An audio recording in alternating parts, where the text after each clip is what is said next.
With regard to what he referenced, I'm going to assume y'all found him, or that he was never ever taken out of the board's website, because it clearly shows that the gentleman has a current license. It's right here if anybody wants to view it. So I'm assuming y'all found him.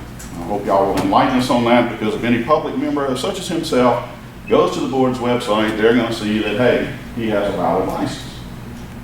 I've had some argument that it really should have taken a board action to get him back in to an active status in the event y'all found him and his license was administratively regranted. I'll leave that for sounder legal minds to argue, but I'm going on the assumption that he must have found it, because John Q. Public can go in there and you've got contact number that says it's a current license valid through the end of 2015.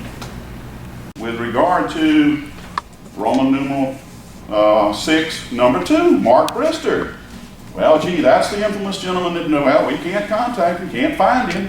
In the last meeting, I said, I assume y'all have found him, and then I look at that file, and I see we've got a text. We've got a text, TEXT.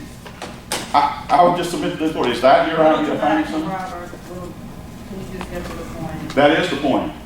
And it's on the agenda. You've got a text. You've got a text. And then we've got correspondence from his wife saying, I don't know where he's at. He's out there somewhere on a pipeline. He's out there somewhere on a pipeline. You know, yeah, you can hear me. I can, so please stop yelling. I'm not yelling. But I would appreciate the non-interruption. By my count, I'm entitled to about another 40 seconds from those that have transpired. Yeah, exactly. Go ahead, Robert. So, no one's going to take away your 40 seconds, but you're yelling. I'm asking you to please stop screaming and keep this professional. I consider it quite professional.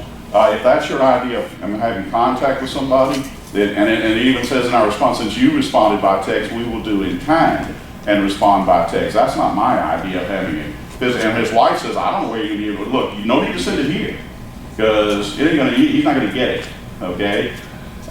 So I found that to be a little interesting deal in the way of finding Mr. Brister. I'd also point out that here we have presumably astute board members who, when he said, I can make $1 million overnight, but I gotta have that auction license back. Not one single board member, and been in the business long enough, can say, can you tell me how you're gonna make $1 million overnight? Because I'm gonna tell you, when I was in the business, you sure, I don't know about you, but I couldn't make $1 million overnight. I can do that. Okay. Please, please. All right. Go ahead, don't interrupt. Go ahead, Robert, finish up. Well, then you might want to share that with us, because obviously you and he have a trade secret. Please don't interrupt, Mr. Barnes. Please continue.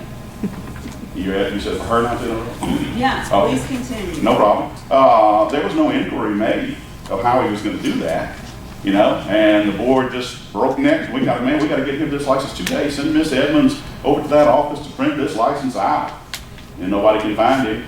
You know, apparently we got somebody else who submitted an unrelated complaint where apparently $25,000 was loaned to her, by her, and he didn't pay. It is unrelated, you know, but it is in there.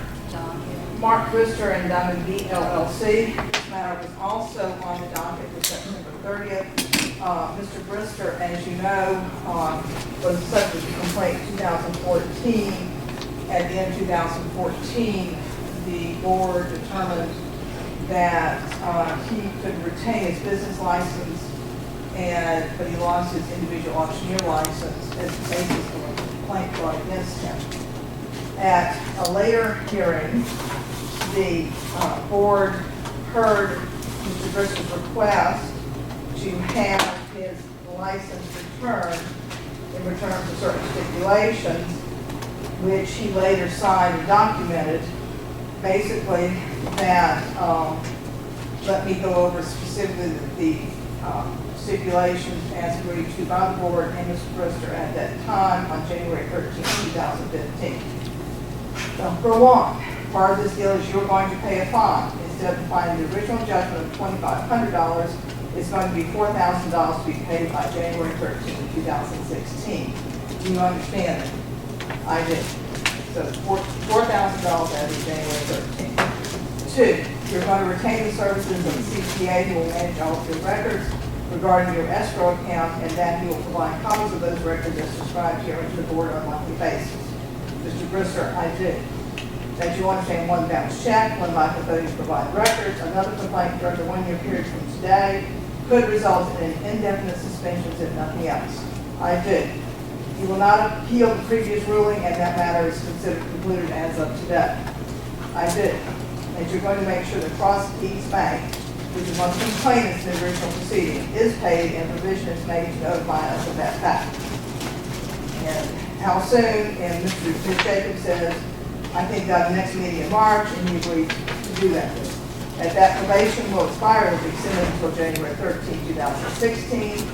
At this January meeting in 2016, I would ask this matter be placed on the agenda and that you appear in the board make a decision at that time whether it wishes to release you from that probation, whether it needs to be extended. I did. And he guaranteed at that time there were no pending NSF checks with regard to his options. And he had no other lawsuits pending. And that he had paid one of the other consigners in full. All of that was agreed to, signed, agreed to by the board by unanimous vote. And that at that time he was represented by counsel.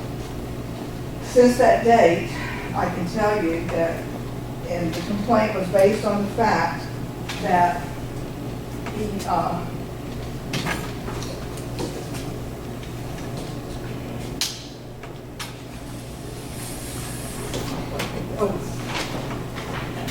all right, that he replaced in 1 year, and that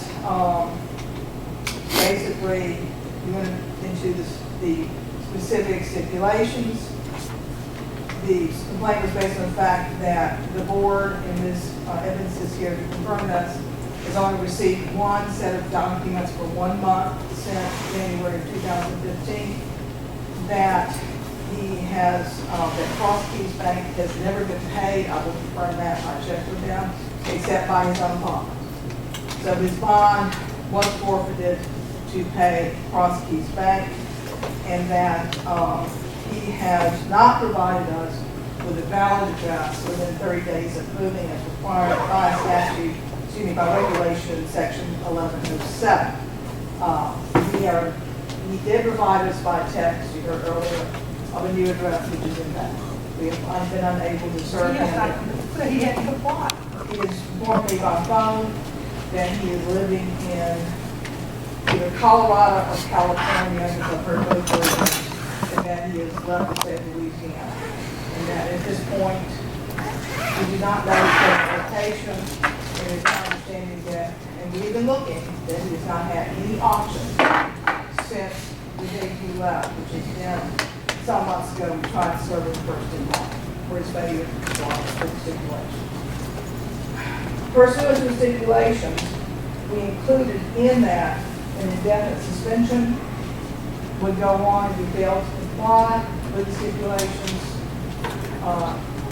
We are asking the board today, basically, based on the stipulations, to suspend his license indefinitely for both his individual auction license, and because now he has a separate business license, also his business license, until such time as he is compliant with these stipulations. I'm from second. We have a first and second.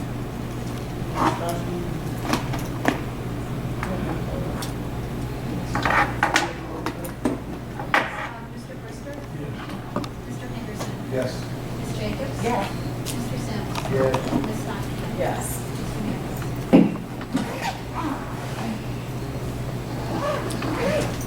So I'll go ahead and do that. Our third